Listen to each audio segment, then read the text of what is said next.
જે લોકો બેઠા છે આ ગંગામાં સ્નાન કરીને પવિત્ર થયા છે. કહેવાનું એટલું જ છે, ગંગાએ પવિત્ર તો કર્યા, પણ કલયુગ દાગ ન લગાડી જાય એના માટે સાવધાન રહેજો. કેટલીક વાતો હૃદયમાં બાંધી લેજો. પહેલી વાત, મૃત્યુ બધાને આવવાનું છે. હું ને તમે જેટલા બેઠા છીએ બધાએ એક દિવસ જવાનું છે. નક્કી એ કરવાનું છે કે ગળેલી શ્વાસો તમારે હસતા હસતા લેવું છે કે રડતા રડતા, એ તમારે નક્કી કરવાનું. શ્વાસો તો એટલી જ છે. બીજી વાત, ક્યારે બધાને બધું મળવાનું નથી. જે મળે એને ઠાકોરજીનો પ્રસાદ માની માથે ચડાવી લેજો. પણ ન મળ્યું એને રડ્યા કરશો તો તમને સુખી કરવાનો બીજો કોઈ રસ્તો નથી. એક જ છે, કોઈ પ્રસાદની થાળ લઈને ચાલ્યો હોય, જે હાથમાં મૂકી જાય એને પ્રસાદ માની માથે ચડાવી લો. જીવનમાં જે કાંઈ મળ્યું એની ફરિયાદો બંધ કરી પ્રસાદ માની અને પ્રસન્નતામાં જીવતા શીખી જાઓ.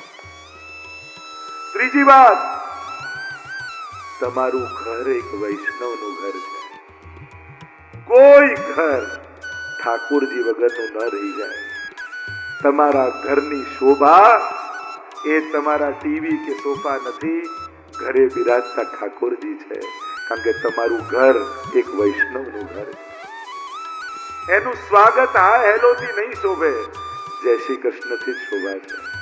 એટલે નક્કી કરજો, તમારા ઘરની સવાર પ્રભુના મંગળા થકી થાય. એક ખૂણો ઠાકોરજી માટે જરૂર રાખજો. અને યુવાનોને કહીશ, બહુ વધારે ન કરી શકો. અરે તમે ભણેલા ગણેલા, તમને તો બધું આવડે. તમે તો શિંગારે કરી શકો, વસ્ત્ર તરત શીખી જાઓ. પ્રયાસ કરજો. રવિવારે રજા હોય ને તો કહેજો ઘરમાં કે રોજ તું ઝારી ભરે છે, પણ રવિવારે ઝારીજી હું ભરીશ. એક નાનકડો નિયમ. દૂર દૂર બેઠકજીઓમાં જઈને ઝારી ભરીએ, પણ ઘરે ઠાકોરજી બિરાજે એમાં ક્યારેય ઝારી ન ભરી. અને બહેનોને કહું, તમે બહુ ટોકતા નહીં, અપરસ નથી, આમ નથી, આમ નથી. આવવા તો દો, કરશે તો શીખી જશે. પણ જે પ્રભુ પેટ ભરીને જમાડે છે એને અઠવાડિયામાં એક ઝારી ન ભરી શકી. અને ઝારીનું કેટલું મોટું પુણ્ય આપણે ત્યાં કહ્યું છે. અને ઘરે જે પુણ્ય છે, એક સંકલ્પ કરજો. ચલો અઠવાડિયે નહીં તો એકાદશી 15 દિવસે છૂટ આપું, શરૂ તો કરો. મને ઠાકોરજી પર ભરોસો છે કે રોજ ભરાવતા કરી દેશે. વ્યક્તિ હો તો આજે કરીએ ને છોડીએ, પ્રભુને ગમી ગઈ ને તો રોજ કરાવશે. છેલ્લી વાત, શ્રીમદ ભાગવતમાં બેઠા છો. આજ સુધી તમારું કોઈએ કાંઈ પણ અહિત કર્યું હોય, આજે એને માફ કરી દેજો. અને તમારા થકી કોઈનું કાંઈ ખરાબ થયું હોય એની પાસે જઈને માફી માંગી આવજો.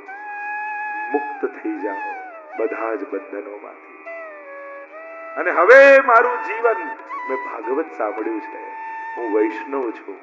ઠાકોરજીએ કૃપા કરી 7 દિવસ મને ભાગવતમાં બેસાડ્યો.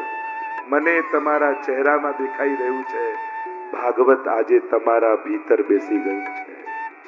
હું પોથી લઈને આવ્યો તો ઠાકોરજી સાથે, ભગવાન આપતો જઉં છું અને પોથી લઈને પાછો જઈશ. આજથી ભાગવતમાં બિરાજતા ઠાકોરજી તમારા થઈ ગયા છે.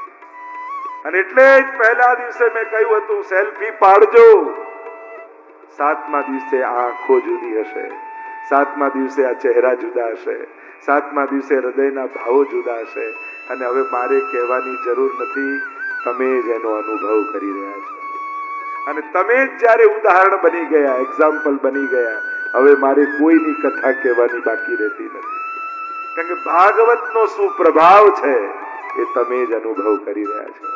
એનો આનંદ, એનો ભાવ, એની પ્રસન્નતા, એનાથી પ્રગટેલી ભક્તિ, તમે પોતે ઉદાહરણ છો. ભગવત કૃપાથી 7 દિવસ આપણે બધાએ આનંદ લીધો. વિરામ તરફ લઈ જાઉં. બંને બા વિનોદીબેન, શર્મિષ્ઠાબેનનો જે ભાવ હતો, કથા થાય, 5-7 વર્ષથી એમનો મનોરથ, અને મેં પણ મનાવવાની કોશિશ કરી. 5 દિવસ કરીએ તો ચાલે, 3 દિવસનું રાખી લઈએ તો ચાલશે. બાના મુખે એક જ હતું, 7 દિવસથી એકે દિવસ ઓછો નહીં ચાલે. અને નિર્ધાર થયો કે સપ્તાહ જ કરવી. આગ્રહ જ અનુગ્રહ કરાવે ને. આપણે કોઈ વસ્તુનો આગ્રહ રાખીએ તો પ્રભુ અનુગ્રહ કરે. અને ભગવત કૃપાથી જે સ્વપ્ન જોયું હતું એ આજે સાકાર થયું છે. 7 દિવસનો એ આનંદ, એ મનોરથ, એક વૈષ્ણવી જીવનનો સર્વોચ્ચ મનોરથ એક ભાગવત કથા હોય છે કે જીવનમાં એકવાર ભગવાનને બોલાવું મારા આંગણે, એનું મંદિર મંડપ રૂપે બનાવું અને એની કથાના પ્રસાદ આખા ગામને વાંટું. આવો મનોરથ દરેકનો હોય. દરેકની ભીતર એક વૈષ્ણવની અંદર એક ભાવના હોય આવી. અને આજે આ બંને સમીરભાઈ, રાકેશભાઈ, સમગ્ર સંસ્થા, સમગ્ર કુટુંબ, બધા જ કુટુંબના સર્વ પરિવારના બધા જ સ્વજનો, વડીલો, બાળકો, મનોરથ તો બધાનો હોય ને. વ્યક્તિઓ આગળ આવીને કાર્ય કરે પણ મનોરથ તો દરેકની ભીતરનો હોય. અને આ ભાવ આજે સંપન્નતા અને સફળતા તરફ જઈ રહ્યો છે. એની પ્રસન્નતા પણ છે અને ખેદ પણ છે કે પૂરું થવા જઈ રહ્યું છે. પૂર્ણ થયાનો આનંદ અને પૂરું થયાનો ખેદ, આ બંનેની લાગણીઓ એક સાથે હોય. જે લોકો કાર્યકર્તા રૂપે જોડાયા, તન મન ધનથી જે લોકોએ સેવા આપી, કોઈ જુએ ન જુએ, ભાગવત ભગવાને તો તમારી સેવા જોઈ જ છે. વ્યક્તિઓ ભૂલી જાય, ભગવાન ક્યારે ભૂલતા નથી. એટલે એમના આશીર્વાદ તો તમારા સુધી પહોંચી જ જવાના છે. નામ બોલાય કે ન બોલાય, સેવા મળી એ જ સૌથી મોટું સૌભાગ્ય છે. જે લોકો, ગામના લોકો, ગામના અગ્રગણ્ય લોકો, મેડિકલ કેમ્પ જે થયો અને એમાં જે સંસ્થાના લોકો પોતાની તબીબી સહાયતા જે લોકોએ આપી, એ લોકો અનેક કેટલા લોકો આમાં જોડાયેલા હોય છે. બહારગામથી જે લોકો કથા માટે આવ્યા, આખું આયોજન હાલોલના ઇતિહાસમાં સુવર્ણ અક્ષરે લખાઈ ગયું. જે રીતનું સમગ્ર આયોજન થયું, અને એની સફળતા એની ભવ્યતામાં નથી, પણ એની સફળતા વ્યક્તિ સુધી આ કથાની અસર પહોંચી છે, એમાં એની સફળતા છે. દરેક નાનાથી મોટા સુધી કથા બધાને સ્પર્શી છે. મારા ભાગવત ભગવાને હાથ લાંબો કરી છેલ્લે સુધી આશીર્વાદ આપ્યા છે. આ એની સફળતા છે. અને આ સફળતા આપણે બધા અનુભવ કરી રહ્યા છીએ. મારી પણ ખૂબ પ્રસન્નતા છે, કારણ કે આ પરિવાર સાથે એટલો આત્મીયતાનો સંબંધ છે. જ્યારે એ લોકો આવે, એક પારિવારિક ભાવના. અને હું પણ એમ કોઈ વ્યવહાર ન કરશો, અમે છીએ, આપણો જ પ્રસંગ છે, અને હું પણ મહેમાન બનીને નથી આવવાનો, મારો જ પ્રસંગ છે, એ રીતે હું આવવાનો છું. એ રીતે જ્યારે મળ્યા ત્યારે વાત કરીને ખૂબ દરેક કાર્ય ઉત્તમતાથી કરવાનો એમની જે ધગસ કે ના જે કંઈ પણ થાય શ્રેષ્ઠમાં શ્રેષ્ઠ આપણે કરી. બંને બાને પણ એટલી કુતૂહલતા, આમ કરીએ આમને ઠાકોરજી બધા મનોરથો પૂરા. જો એમના આશીર્વાદ, આપણી સફળતા શેમાં છે કે જે વિચાર્યું એવું નથી થયું, એના કરતા અનેક ગણું સારું કર્યું છે ઠાકોરજીએ. જેટલા ધાર્યા એના કરતા અનેક ઘણા લોકો વધારે. આ ઠાકોરજી આપણી કથામાં પધાર્યા ને, આ એનું પ્રમાણ છે. ભગવાન જયારે કથામાં પોતે આવે ને, ત્યારે દરેકના હૃદયમાં પ્રસન્નતા રૂપે વ્યાપી જાય. કેવો આનંદ છે, કેવો આનંદ છે, કેવો જે મળે એ આનંદની જ વાત કરે, ત્યારે માનવું મારો ઠાકોરજી દરેકના હૃદયમાં આવીને વસી ગયો છે. આપણી કથામાં એ આવ્યો છે. એણે જે વચન આપ્યું હતું, જ્યાં કથા થશે ત્યાં હું આવીશ, એણે એનું વચન નિભાવ્યું છે. અને આવ્યો એટલે પ્રસન્નતા રૂપે વ્યાપી ગયો. અનેક પ્રકલ્પો ચાલી રહ્યા છે. સુવર્ણ જયંતિ વર્ષ ચાલી રહ્યું છે. 50મું વર્ષ વિશ્વના 50 દેશોમાં પહેલી વાર ઉજવાવા જઈ રહ્યું છે. પૃથ્વી પરિક્રમા મહોત્સવના નામે પ્રાઉડ ટુ બી એ વૈષ્ણવનું કેમ્પેન ચાલી રહ્યું છે. અને એની ઉજવણી હમણાં કથાના વિરામ બાદ ભાગવતજીના સાનિધ્યમાં આપણે સૌ કરીશું. એની ઘોષણા આગળ થશે. પણ આ કેવલ યાત્રા નથી, આ સંકલ્પથી સર્જન સુધીની યાત્રા છે.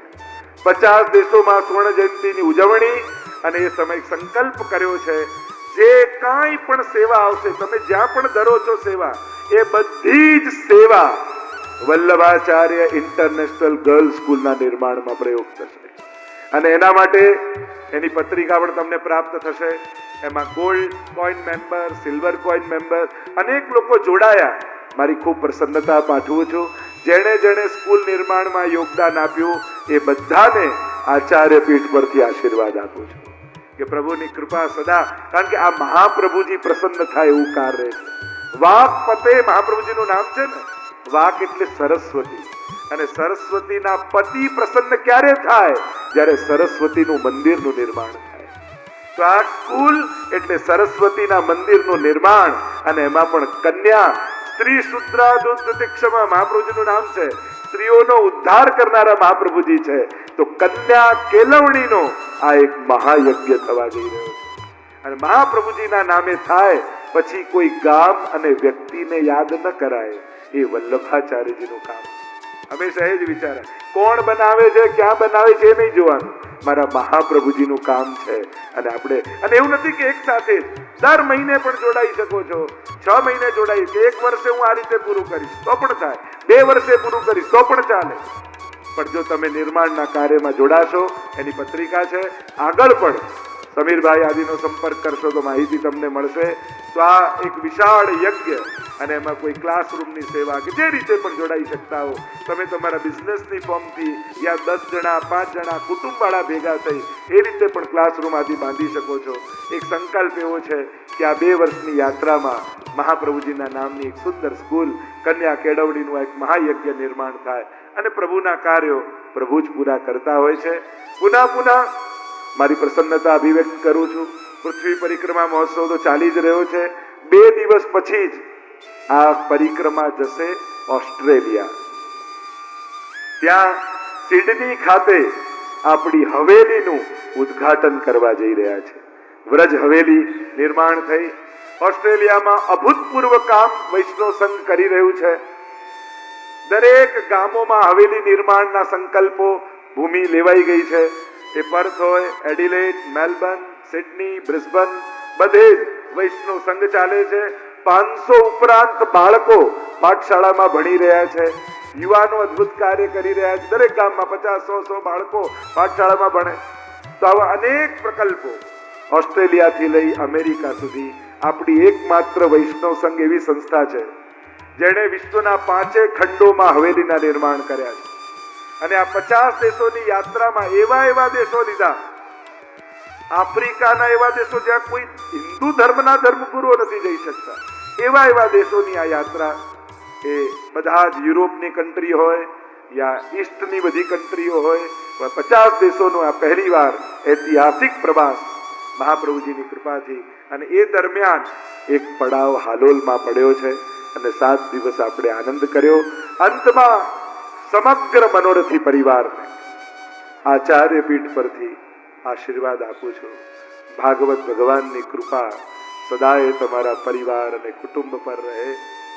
તમારા લૌકિક અલૌકિક સઘળા મનોરથો ઠાકોરજી પૂરા કરે, અને તમારી આવતી પેઢી પણ આવા અનેક યજ્ઞો કરે એવા આશીર્વાદ આપી અને મારી વાણીને અહીં વિરામ આપું છું.